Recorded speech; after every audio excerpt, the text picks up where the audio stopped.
Halo semua, apa kabarnya? Ketemu lagi bareng saya Rizky Abadi, tetangga online kamu. Kali ini saya mau home tour sekaligus kuliah arsitektur bareng arsitek senior. Dan sekarang kita kenalan dulu yuk sama arsiteknya.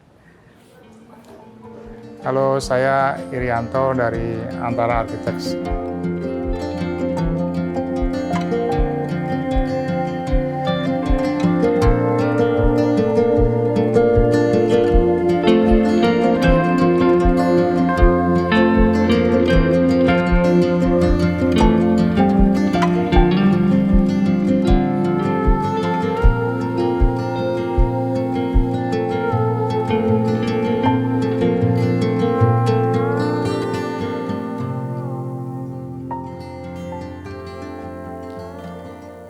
Ya, tetangga, kali ini saya mau kuliah nih bareng Pak Anto dan sekarang kita ada di salah satu proyeknya. Tadi beliau udah cerita sedikit kalau rumah ini jadi rumah apa ya, upgraded gitu ya Pak? Ya, yang untuk jadi keluarga yang udah lebih dewasa ya. Oh, baik. Jadi ada aspirasi yang muncul dengan berjalannya waktu yang tidak cukup ditampung pada rumah yang lama. Itu gaya rumahnya mengusung gaya apa nih Pak kalau dari fasad? Ya, jadi rumah ini tidak diminta dalam style tertentu oleh pemiliknya waktu itu. Jadi ini inisiatif dari saya. Hasil akhirnya mungkin boleh dibilang maskulin. Tidak terlalu modern dalam arti kata tidak terlalu polos, tapi tidak juga klasikal dalam arti kata banyak ornamennya. Jadi saya rasa pertengahan itu. Terus untuk luasan masih ingat nggak Pak? Lebar 12, ke dalamnya 21 atau 22. Jadi kurang lebih ini 250 lebih dikit ya. Kenapa nggak dibikin apa kayak garasi gitu? Kenapa full carport seperti ini? Ya kalau tanah 250, lebar 12 boleh dibilang sudah cukup mewah untuk zaman sekarang. Tetapi juga sayang untuk dihabiskan untuk hal-hal seperti mobil masuk ke garasi. Oke. Karena ya sangat precious ya luas yang ada di dalam tanah tersebut. Oke, kita lihat sebelah kiri sini Pak. Ya. Ini kayak ada taman di kanan kiri ya. Ya. Nah kalau yang ini kenapa dibikin seperti ini Pak? Taman seperti Ya ini? jadi ini ngikutin lebar rumah utamanya ya. Aha. Kalau kita lihat nih garis ini kan sejajar dengan lebar rumah utama. Iya. Nah, ini dianggap sebagai bagian samping yang kemudian agak mundur di sana kan. Di sini adalah area jalur servis. Oh. Di situ kelihatan pintu servis. Ya, jadi lagi-lagi kita sebut lebar 12 cukup mewah, jadi selayaknya ada jalur terpisah untuk masuk untuk yang bekerja mendukung seharian rumah ini. Kemudian ada pertimbangan waktu itu ya, kalau dilihat di sana kan pintu masuknya itu tidak bersisian dengan jalan masuk mobil. Tapi yang ini kebetulan tetangganya adalah tempat masuk mobil. Jadi kita tentu harus menghormati apa-apa yang berlaku ya. Makanya ini dibuat pola demikian. Oh iya. Supaya radius mobilnya masuk lebih mudah. Padahal kalau mau dilurusin aja Ya ini kan tanah sendiri kan. masih bisa ya sebenarnya. Kalau nggak mau tahu ya. Tapi kan akibatnya dua-duanya rugi. Ini bisa bocel, dia juga bisa ini. Ngapain cari musuh kan? Kayak hal-hal kayak gitu harus mulai di... Iya, saya rasa arsitek tuh bukan cuma ininya aja, tapi bagaimana ketemu sampingnya, bagaimana bertetangga. Oh, keren Pak, keren Pak. Cakep, cakep. Nah, berarti kalau ini main entrance nih. Main entrance dan bisa penuh karena nggak ada gangguan dari samping. Jadi bisa langsung masuk. Oke Pak, coba kita Ya, lihat Pak. kita masuk ya. Ya. Kan biasanya orang masuk rumah itu suka masuk di sela-sela mobil. Iya.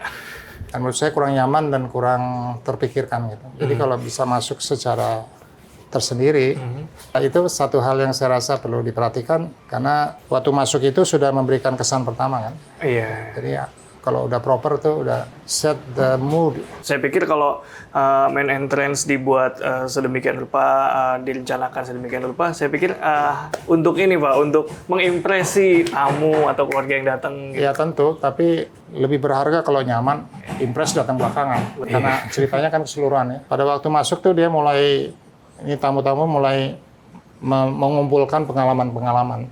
Dan pengalaman-pengalaman ini yang dituturkan oleh rumah ini gitu. Dan pulang mungkin bisa impress gitu kan. Impressionnya jadi setelah pulang baru bilang. Atau di dalam udah bilang, di luar bilang lagi. Wah, jadi lebih dari sekedar impresi berarti. Ya, saya bisa cerita juga. Carportnya ini bentang panjang nih. Ya, hampir 10 kan. Iya. Jadi kita perlu buatkan struktur yang memadai supaya bentangannya bisa tercapai tanpa ada tiang di tengah. Mobilnya tercover, orang masuk juga tercover. Iya. Dan juga kita sisakan sedikit nih. Oh, ini? Kacanya nggak nempel. Oh iya, kenapa Pak? Ya supaya bisa ada tanaman di sini. Ini lagi hujan jadi kelihatan nih, air masuk tuh. Ya, Tuh, dan lewat celah-celah. ini kan tanah sama batu kerikil. Saya nggak ahli tanaman, tapi ini bisa hidup, cuman kelihatannya pucat ya. Oh iya. Tapi yang ini kan bandel nih. Iya, dolar mini. Ya. Oke, tanaman rambat nih. Cakep tangga. Oke. Nah, ini juga rumah yang pintu utamanya nggak kelihatan dari depan nih, Pak. Iya. Mungkin ada tujuan tertentu? Sebetulnya kan kalau rumah-rumah ada yang kelihatan pintunya di depan, ada juga yang kebanyakan di timur atau di Indonesia khususnya, pintu itu nggak boleh bablas gitu kan. Dan juga ada permintaan khusus seperti itu. Oh, gimana, Pak? Waktu dibuat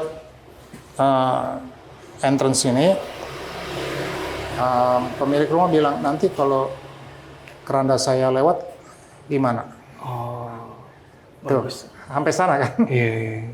Kalau keranda saya lewat, susah dong. Makanya ada pintu ini.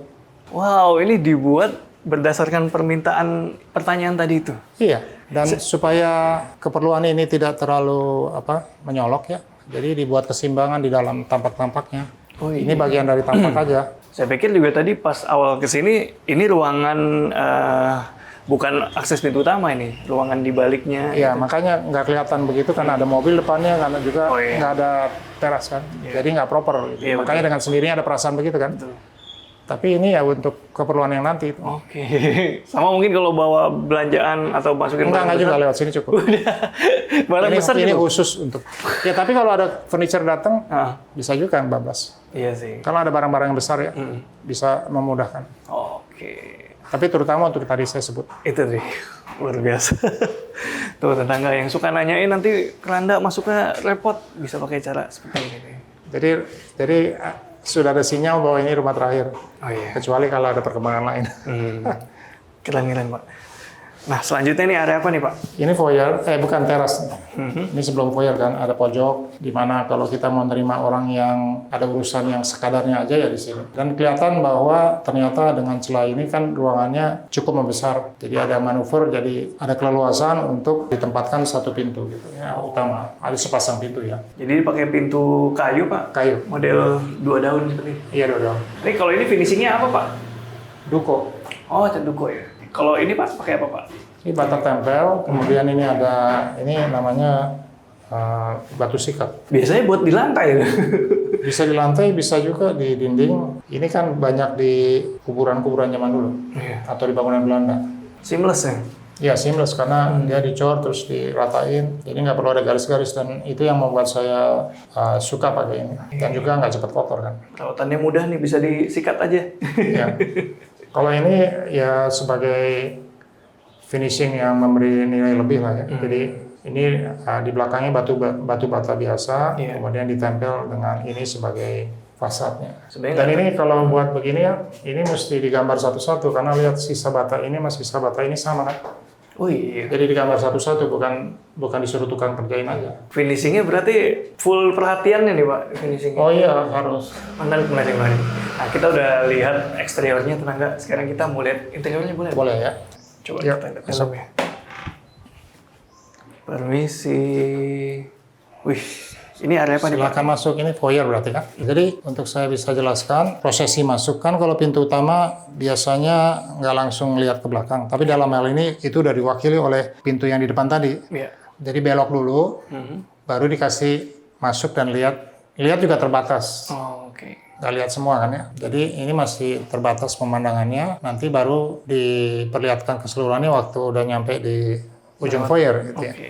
Nah di sini ada fasilitas tambahan. Jadi kalau rumah-rumah itu saya rasa penting sekali untuk memanage sepatu. Oh iya. Rumah-rumah bagus tapi sepatunya kececeran juga jadi nggak bagus. Jadi ini ada gudang sepatu, tapi ini mungkin sepatu yang tiap hari dipakai. Tapi penting sekali untuk ada gudang sepatu di mana sepatu bisa disimpan semua, tidak tercecer di mana-mana. Iya. Apalagi yang punya koleksi sepatu ya. Iya, yang karena senang. kan seringkali rumahnya udah bagus tapi sepatunya di mana-mana gitu. Iya. Ya, itu Kurang. planningnya kurang. Oh, ini sampai Ini dibuatkan. ada lift. Coba, Pak, sini, Pak. Sini, Pak. Ini ada lift. Terbukti lagi ini memang rumah masa depan karena nanti diantisipasi kalau kamarnya di atas tuh aksesibilitasnya masih bisa dicapai. Saya nggak nyangka kalau ternyata ada lift. Ya antara kelihatan sama enggak ini kan? Ini kan dikasih intip-intip dikit. Hampir nggak kelihatan. Tapi ada piring. Next, Pak. Terus Nah, di sini baru nyampe jantung rumahnya. Jadi waktu itu ada permintaan-permintaan, tapi terutama yang saya ingat adalah kalau nanti mau menikahkan putrinya, bagaimana menyelenggarakan acara-acaranya gitu. Jadi minta satu ruang yang lebar, yang fleksibel untuk memungkinkan acara-acaranya berlangsung. Biasanya rumah-rumah yang besar seperti ini, Pak, ceilingnya dibuat agak tinggi atau malah ada void gitu. Kalau di sini malah tidak, Pak. Ini floor to floor-nya tidak terlalu tinggi, mungkin 3,9 mungkin atau 3,6 mungkin ya. Karena saya ngitung tangga, jadi jumlah anak tangga itu menentukan tinggi juga. Kalau saya tinggiin, tangganya nggak cukup atau jadi curam kan. Iya, jadi ada pertimbangan mengenai itu. Tapi dengan lebar sekian, tinggi sekian, itu bisa dikompensasi oleh lebarnya kan. Jadi kepantasan itu tidak harus dengan ceiling yang tinggi. Nah, kalau motif di ceiling ini custom atau gimana, Pak? Custom ini, satu motif terus disambung. Ini juga kerjaan detail juga nih. Terus mesti persis nih, tempat lampunya mesti persis. Jadi ini dulu baru lampunya masuk? Iya, pokoknya motifnya udah dicocokin sama bakal tempat lampu. Ya, semuanya kan mesti ini sama ini kan tuh. Pasti. Kalau saya mau... Ini juga sama itu. Saya mau tebak karena dari depan aja udah cukup Ini juga proporsional. Tuh. Pasti dalamnya as nih, termasuk lampunya ini. Pasti dibikin as nih. Ya. Nah, ngomongin setelah ceiling, lantainya nih Pak, sekarang kita bahas. Lantainya ini lantai HT ya betul. HT yang motif marmer ya. Marmer ya. Kenapa? Sama juga HT juga. Kasih border-border gini. Ya border ini untuk menghindari rasa cemplang ya, terlalu monoton lah ya. Jadi dikasih penekanan. Tapi kan juga rumah ini geometrinya jelas ya.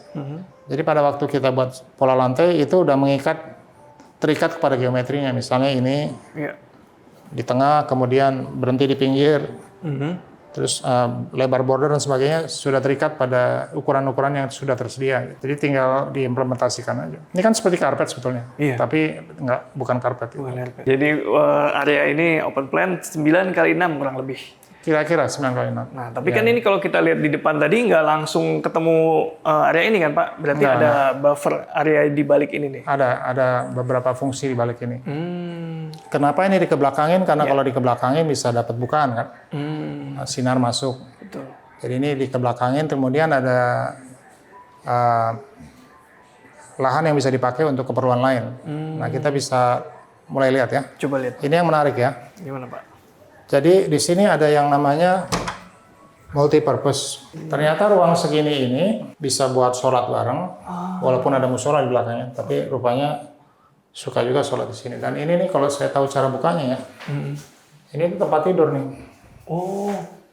Jadi ini ditarik. Dan ini kalau ditaruh kan segini. Iya. Bisa buat nampung tamu, tapi bisa dipakai buat kegiatan lain. Ini kalau nggak salah namanya Murphy bed kalau nggak salah. Murphy bed. Mungkin. saya taunya built-in aja. Kasur lipat gitu ya. Dan dia masih dapat bukaan nih ke bagian depan nih. Keren Pak. Tapi sehari-hari ini juga digunakan untuk ini ya, perpustakaan gitu ya? Ya ini sebagian kan saya tuh pokoknya nyediain built-in di mana-mana biar bisa nampung kan supaya rumahnya bersih. Kalau nggak ada tempat-tempat buat naruh sesuatu kan kececeran seperti sepatu tadi. Dan ini kira-kira luas berapa nih Pak? Kalau masih ingat. Ini mungkin 2,5 kali 3 ya. Yang bersih ya. Iya, tadinya mungkin 3 kali 3 mungkin di luar dari ini ya. Iya. Setelah jadi originally 3 kali 3. Oke. Terasa luas karena ada cermin di situ. Ini juga bisa buat senam-senam dan sebagainya, makanya di sini. Baru saya bilang. Bisa buat olahraga ini. Ya, jadi ya benar-benar serbaguna ya. Dan ada satu juga yang bisa diperhatikan ya. Apa itu Pak? Si orang yang nginep sini seolah-olah punya kamar mandi sendiri. Oh. Tapi kamar mandi ini share. Oke. Kan? Tapi ngumpet kan? Iya. Oh iya. Jadi kita nggak usah buat kamar mandi khusus untuk tamu. Yang nginep nyaman. Nggak jauh soalnya. Nyaman kan? Karena dia nggak usah kelihatan gitu. Karena kalau misalnya dia mau nyaman kan idealnya punya kamar mandi sendiri kan? Tapi ini di luar tapi bisa di-share. Ini yang biasa disebut powder room kan? Tapi dia share sama yang multipurpose tadi. Terus di dalam lebar ini disisipin satu pantry. Oh, kayak bar nih, kayak meja bar. Ya. Terus ini akses ke service. Oh, berarti di samping masih ada lagi nih. Ya. Pembagian area service. Ya ini sayap yang tadi kalau kita ngadep rumah kanan sama kiri kan. Jadi rumah utamanya sampai sini. Ini tambahannya nempel ke samping tapi ada cahaya-cahaya tuh. Cakep nih tangga. Sama aksesnya, ada akses tangga tuh. Dan ini ada dapur yang basah. Oh iya, coba. Misi. Nah, di sini berantakan. Halo. Ini sehari-hari mesti begini. Kalau nggak berantakan nggak kerja.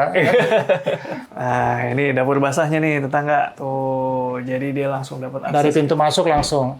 Ini nih dia pintu keduanya nih Pak. Iya, ya. Akses dari luar. Jadi memang pembagian itu ya Pak, salah satu apa ya hal yang mungkin bisa dilakukan di rumah, pembagian akses seperti itu. Saya share ya. Nggak apa-apa kan? Nggak apa-apa Pak. Saya kalau ketemu klien, saya bilang begini awalnya. Saya nggak gambar tampak dulu ya. Saya gambar denah aja dulu. Oke. Untuk beberapa pertemuan pertama nggak pernah gambar tampak. Kenapa Pak? Saya nggak bisa gambar tampak kalau nggak ada denah. Dan denah itu yang menjadi generator dari semuanya. Bukan berarti waktu gambar denah itu saya nggak mikirin tampak. Tapi saya nggak bisa buat tampak tanpa ada denah. Dan denah yang menentukan kualitas rumahnya menurut saya. Ya.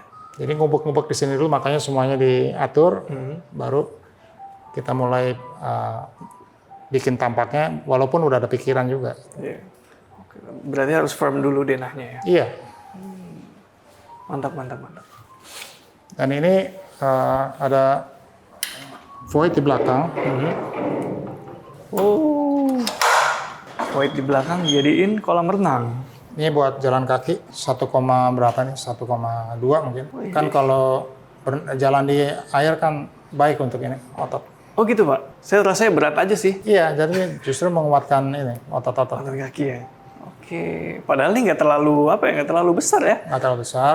Juga voidnya nggak sepenuhnya, ini kan voidnya cuma di tempat ini, tapi cahayanya cukup untuk di-share. Baik. Kemudian di sana, seperti sayap-sayap yang lain, ini ada fasilitas lain. Di situ ada shower.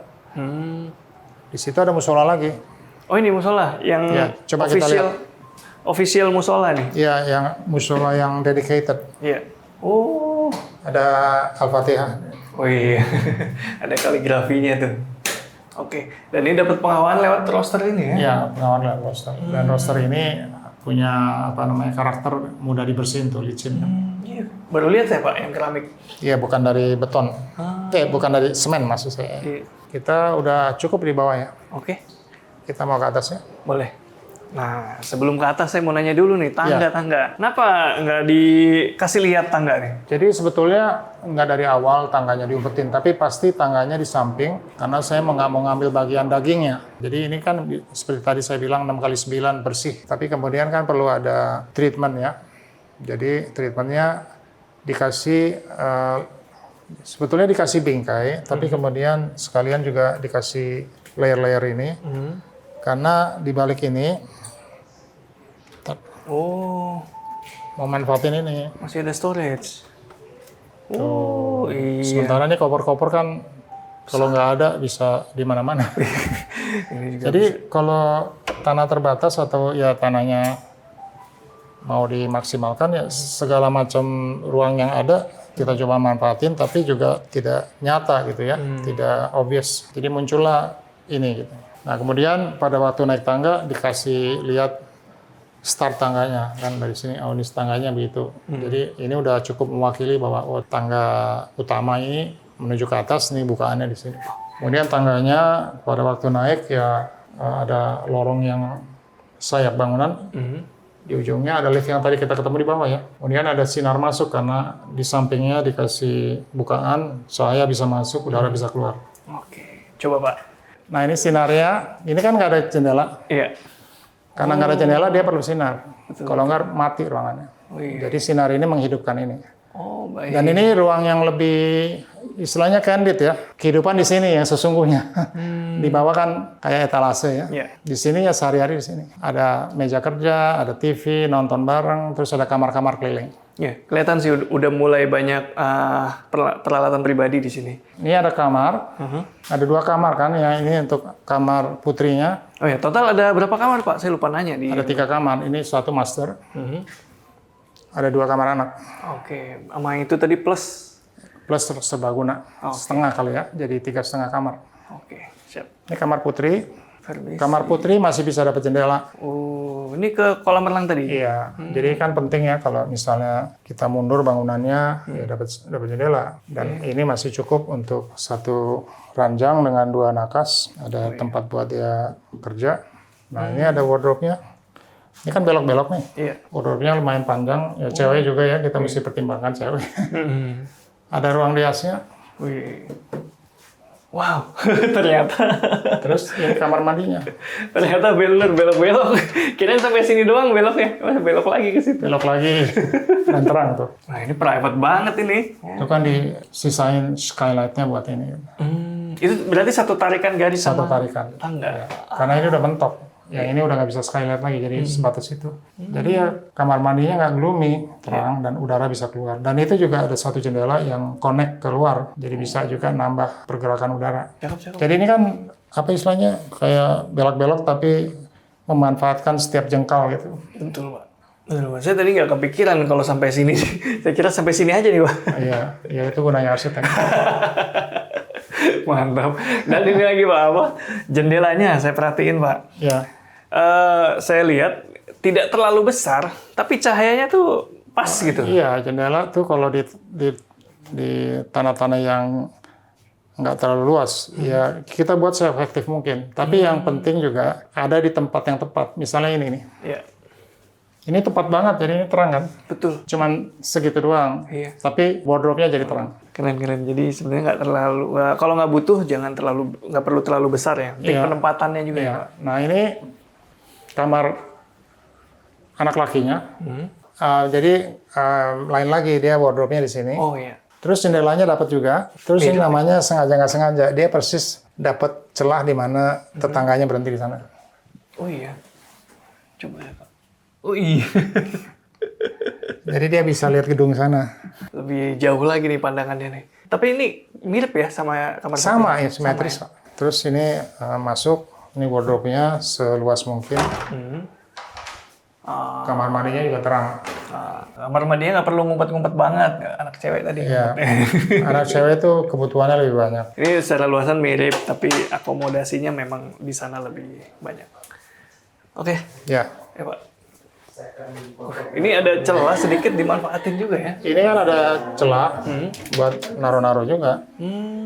Jadi kalau ada ketebalan dinding yang bisa dimanfaatin, kita manfaatin. Oke. Seperti ini misalnya juga. Ini kan ada ketebalan dinding, walaupun cuma segini tapi bisa masuk. Jadi meja kerja di sini. Jadi memang built-in-nya dicocokin sama Dena, jadi seperti udah, ya namanya built-in ya, udah direncanain. Ibu. Oh. Rumahnya berantakan. Oh, Ibu. Kenal saya. Saya cerita dulu ya, Bu. Masuk aja. Jadi waktu kita desain rumah ini, Mas Rizky, Iya, Pak. kita memang udah desain direncanakan untuk masa tua gitu. Nah, jadi kita bikin ada lift ceritanya. Jadi nanti kalau kita udah pakai kursi roda, ya udah tersedia gitu. Nah, ini yang coba diterjemahkan oleh Pak Anto ke dalam desain rumah gitu. Ayo masuk sini. Iya, Pak.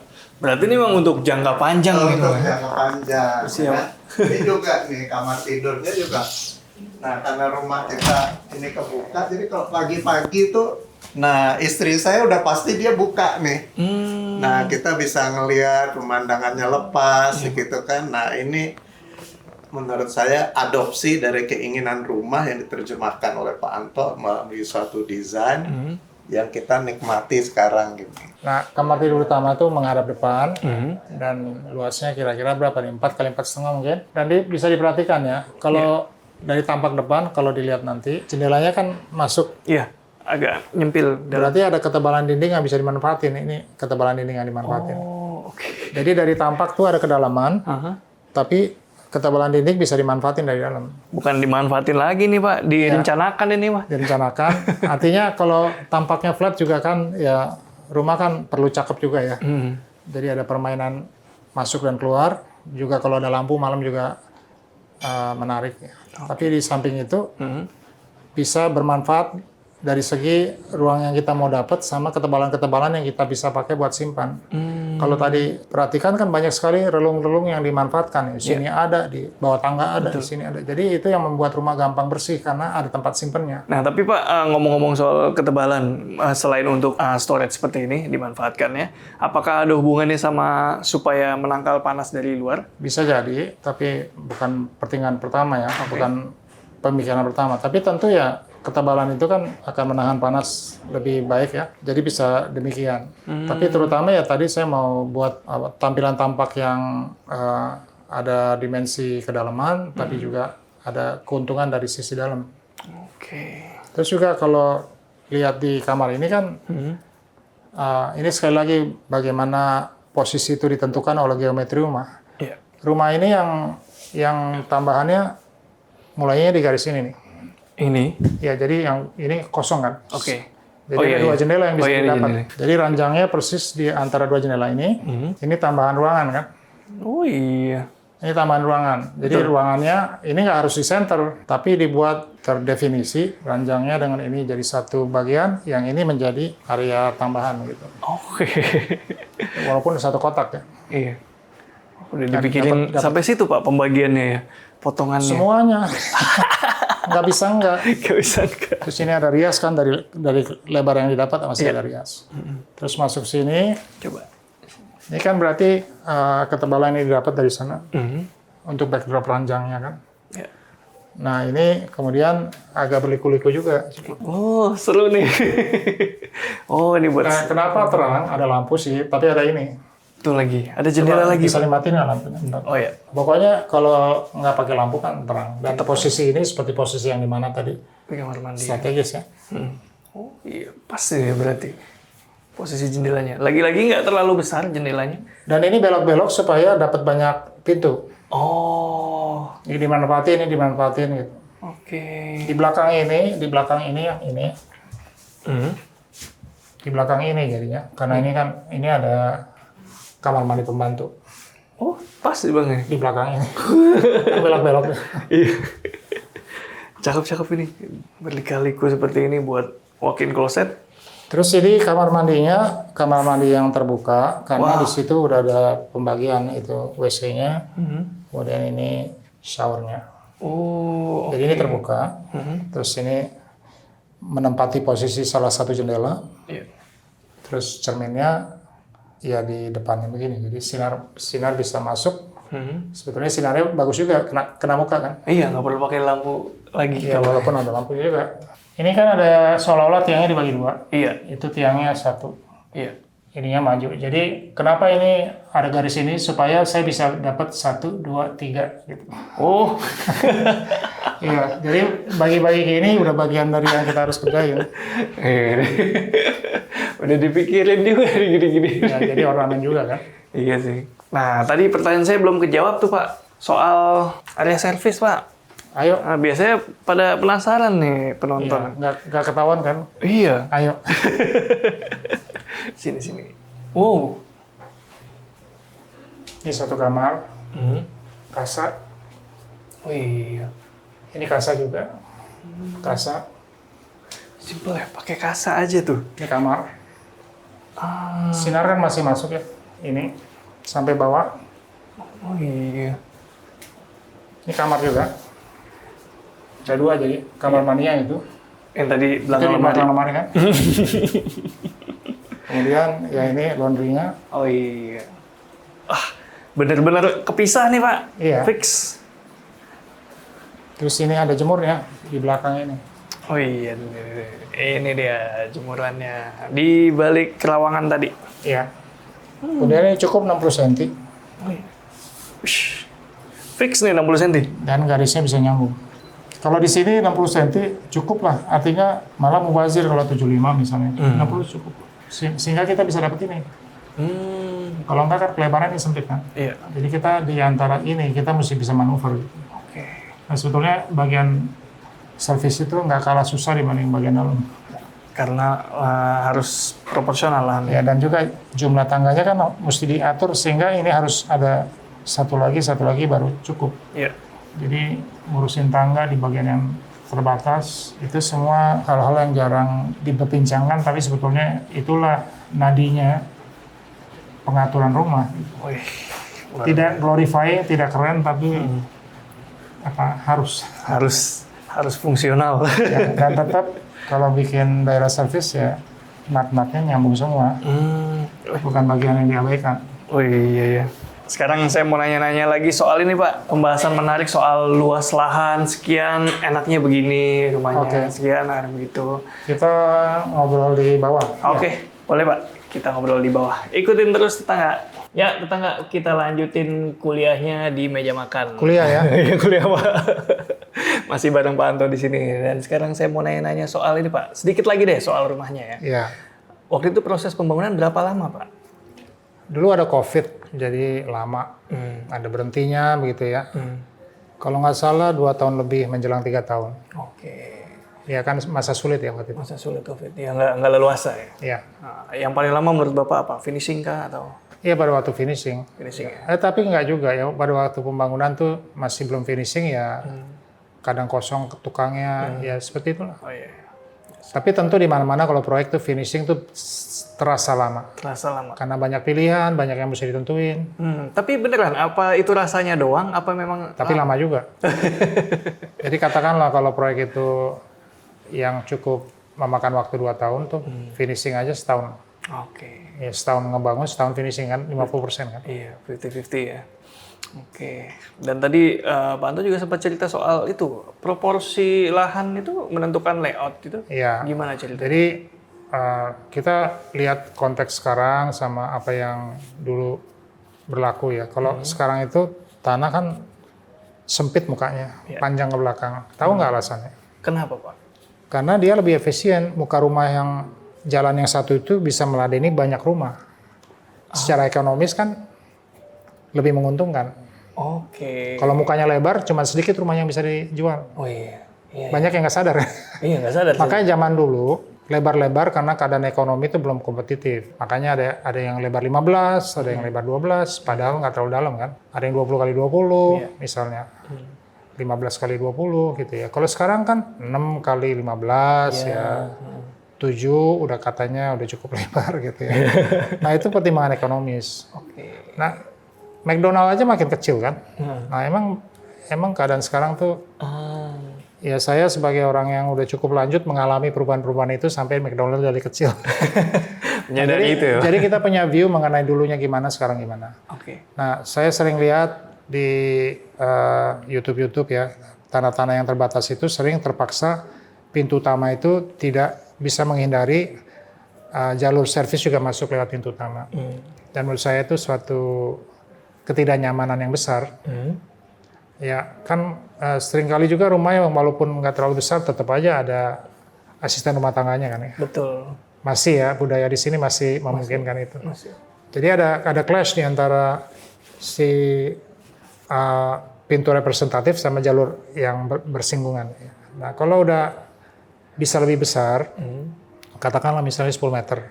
Sebaiknya diusahakan ada jalur servis. Dan kalau bertingkat juga tangga servis. Oh iya. Ya, jadi bersih. Bersih. Yang dalamnya tuh nggak bersinggungan. Bersih dalam arti kata nggak ada persinggungan. Jadi urusan-urusan sendiri, seperti di rumah ini sisi sana servis, sisi sini akses ke atas yang digunakan oleh pemilik rumah. Jadi nggak bersinggungan, ketemunya di atas. Oke. Gitu. Jadi urusan selesai masing-masing jalan lagi gitu.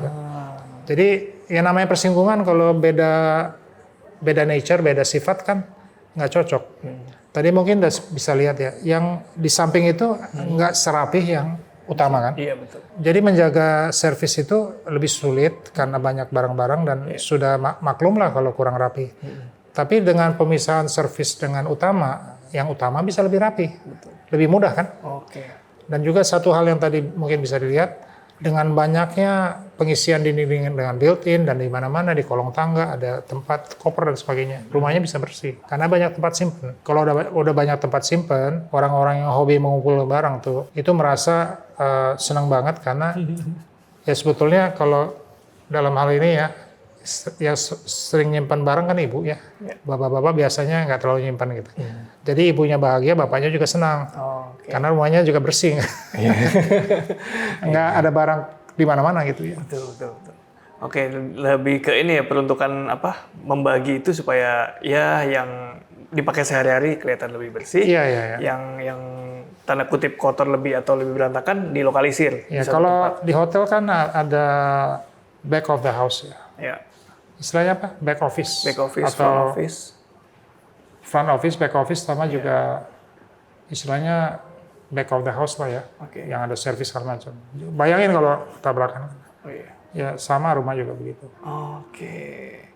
Berarti menurut Bapak asal lebarnya cukup itu perlu. Ya itu menentukan baik tidaknya, kemudian lebih jauh lagi menentukan mewah tidaknya gitu. Oke. Dari segi layoutnya itu. Kemewahan untuk dapat jalur yang berbeda. Kan kemewahan sering dilihat dari barang mahal dan harganya, tapi dari aksesibilitas itu juga menentukan. Itu juga bisa disebut. Oh iya dong. Kalau kita nggak usah diganggu oleh jalur-jalur yang fungsional gitu ya. Kan mewah kan? Betul, tapi mewahnya tapi tidak disadari, dalam arti bukan sesuatu yang sering disadari orang kan. Orang sering bilang mewah tuh barangnya, finishingnya. Ya. Enggak, layout itu bisa menimbulkan kemewahan itu. Misalnya untuk mendapatkan ruang keluarga sebesar ini tanpa ada gangguan-gangguan lain, Oke. bahkan tidak diganggu tangga gitu. Itu juga suatu kemewahan. Kayak ruangan ini. Dan dapat cahaya terang sekian, Oke. juga kemewahan gitu. Kalau kemewahan yang berupa wallpapernya bagus, lemarinya cantik, itu mewah juga. Tapi saya lebih suka sharing mengenai kemewahan-kemewahan yang tidak terlalu nyata, tersembunyi, tapi sangat fundamental. Berdampak ya langsung. Pasti berdampak, Berdampak langsung. bukan kosmetik. Oh iya. Ya. Oke. Nah tadi soal ini lagi Pak, saya mau. Ngopi dulu. Oh iya sih, kopi dulu. Ini pemilik rumah udah nyediain. Minum dulu tetangga. Nah,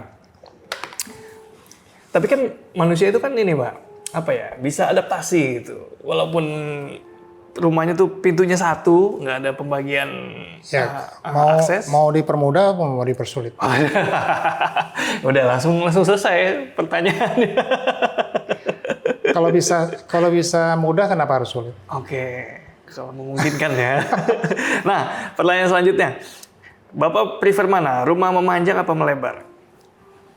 Ya, kalau lebih memudahkan artinya mengaturnya, lebar itu lebih mewah dari manjang. Kenapa? Ya, kesempatannya banyak kalau mukanya lebar kan. Ya misalnya lebar katakanlah 20, panjangnya cuma 5 meter misalnya gitu. Oh, enggak begitu karena nggak bisa dijual. Oke. Kan ada dulu ya, dulu pernah atau sering juga ada 20 kali 20 kan, yang mana sekarang nggak ada. Iya. Karena alasan tadi, 20-nya dicincang menjadi Iya, kecil-kecil. 777, 7 kali 20. Iya. Artinya begini, 20-20 lebih mewah dong, ya karena luas juga. Tapi misalnya 20 kali, katakan, ini yang agak jarang nih, 20 kali 10 misalnya, lebih dangkal dibanding lebar. Iya. Tapi itu juga hampir nggak ada, kenapa? Karena value ekonomi nggak make sense. Karena kalau udah lebar, nggak dalam, ngapain juga gitu. Secara ekonomi, nggak ada alasannya. Jadi kalau lebarnya sekian, dicincang, terus dipanjangin, itu baru ada alasannya. Oke. Saya kan buat juga rumah yang 7 meter kali 30 ada. Karena bekas pembagian dari tanah yang lebih gede. Iya. Makanya zaman sekarang lebih banyak tanah yang panjang ke belakang. Iya, tempat saya juga gitu, Pak. Ya, dan itu akan menimbulkan challenge tersendiri. Karena kita perlu cahaya dan perlu ventilasi. Iya. Nah, itu challenge tersendiri lagi. Sama sirkulasinya juga. Menurut Bapak, mulai dari lebar berapa bisa dibagi dengan punya akses ke... Saya bikin yang 10 udah ada akses. Udah bisa. Jadi mungkin di 9 di 10 kali. 9, Bisa. 10. Kenapa 7 dan 8 misalnya? Nggak ide. Karena udah habis buat pintu utama, terus udah habis buat misalnya di depan ada ruang duduk, apa ada dapur di sebelahnya gitu kan. Udah habis. Oke. Jadi udah nggak sempet lagi nyisain sampingnya gitu katakanlah ya. Oke. Saya bilang nggak bisa mungkin karena belum kebagian bikin yang 8 sama 7 gitu. Yang 7 udah pernah, tapi dia bertingkat. Oke. Jadi masuknya dari bawah, lantai utamanya ke atas. Kalau 7 kan bisa begitu. Iya. Nah itu bisa. Tapi masuknya nggak sejajar kan. Iya. Kalau yang satu lantai itu agak susah ya, udah habis, mukanya udah habis. Jadi di 8, di 9, di 10 mungkin udah bisa mulai, tapi ketat. 10 aja ketat. 10 udah ketat. Ya, saya ada 10 di sini, ada sampingnya. Mungkin di waktu mendatang bisa tayang juga ya. Oh iya. Tapi itu pergulatan juga. Nanti kita bahas di episode lainnya tuh Pak. Ya. Nah, kemudian waktu itu ada tantangan kan nih Pak? Balik lagi ke rumah ini ya?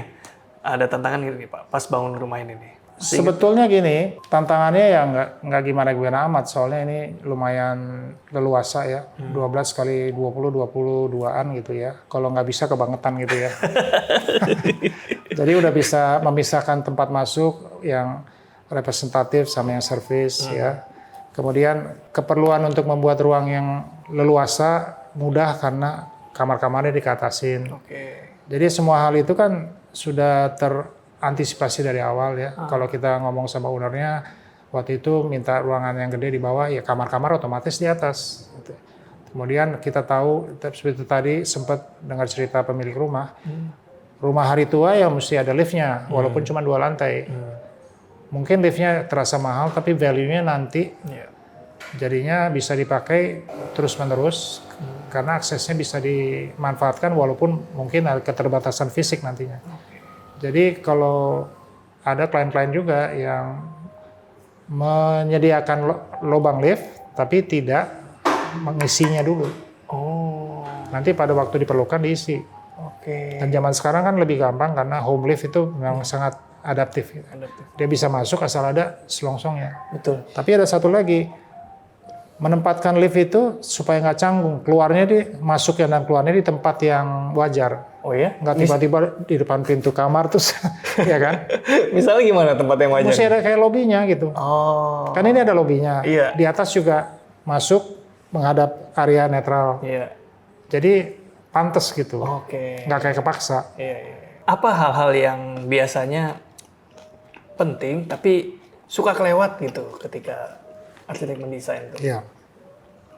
Nah kemarin persis saya ketemu klien, calon klien. Terus saya cerita supaya mereka ngerti. Saya bilang kalau nanti jadi sama saya, untuk waktu-waktu pertama itu saya tidak membuat tampak, saya hanya membuat denah. Saya bilang gitu. Kenapa? Kalau rumah udah jadi kan kita lebih sering di dalam daripada di luar. Kita ngeliat rumah dari luar tuh sebentar, kita di dalam menikmati lebih sering dan lebih ngefek ke kitanya, menikmati rumah dari dalam seperti begini. Kalau dari luar tuh buat orang lihat, ya kita perlu juga cakep-cakepin lah ya. Kalau arsitek yang sudah memadai tentu bisa dan juga cukup penting. Tapi begini, kalau kita mau bikin tampak misalnya penampilan rumah, itu seperti satu perumpamaan yang salah satu klien saya bilang begini. Gimana? Ini rumah katanya waktu itu setengah jadi ya. Kalau umpama orang nih, badannya udah bagus. Tinggal dicariin bajunya aja. Gampang kan? Iya. Tapi kalau badannya belum beres, susah nyocokin baju yang bisa buat ya kelihatan keren gitu. Jadi badannya dibagusin dulu, gampang nantinya. Makanya denah itu penting karena dia menjadi badan kan. Iya. Terutama internal organsnya juga sehat. Terus bentuknya juga sudah punya potensi. Sehingga pada waktu kita buat tampaknya itu sudah mengacu kepada ide-ide yang tertuang dalam denahnya. Jadi seperti baju yang ditaruhin tapi badannya udah bagus. Berarti itu sebenarnya lebih dari workflow aja ya? Lebih dari alur kerja padahal itu kan? Enggak juga. Banyak yang di zaman sekarang lebih sibuk mikirin penampilan daripada isi. Iya apa enggak? Poinnya tuh. Iya apa enggak? Iya itu poinnya tuh. Jadi hal yang lebih penting di mana kedalaman atau inner beauty-nya sering dikorbankan hanya untuk tampil mengesankan orang lain. Padahal inner beauty kan akan memancar keluar kan. Kalau mulai di dalam, beauty-nya mulai di dalam, nggak ada yang nahan, dia akan terpancar keluar. Nah itu menurut saya yang mulai tidak disadari orang, karena zaman sekarang itu tampil itu penting kan. Jadi bagi yang mau buat rumah ya bisa jadi poin-poin tuh ya. Iya Pak. Nggak usah terlalu banyak menumpahkan energi di penampilan. Penampilan dengan sendirinya akan lebih mudah kalau misalnya dalamnya diatur dengan baik. Benar. Keren. Jadi tonjolkan inner beauty. Nah. Layout dulu ya berarti. Iya. Oke deh, kalau nanti tetangga online ada yang mau nanya-nanya ke Pak Anto, bisa tanya-tanya kemana? Di DM aja di IG irianto.ph. Oke. Ya. Langsung nanti linknya saya taruh di deskripsi nih. Makasih Ya. banyak nih Pak Anto ya. Baik. Udah muliahin saya nih. Mudah-mudahan editor juga nggak bingung motongnya ya. Daging semua obrolan kita tadi itu. Ya. Segitu dulu, Rizky Abadi pamit undur diri, semoga menginspirasi. Ciao.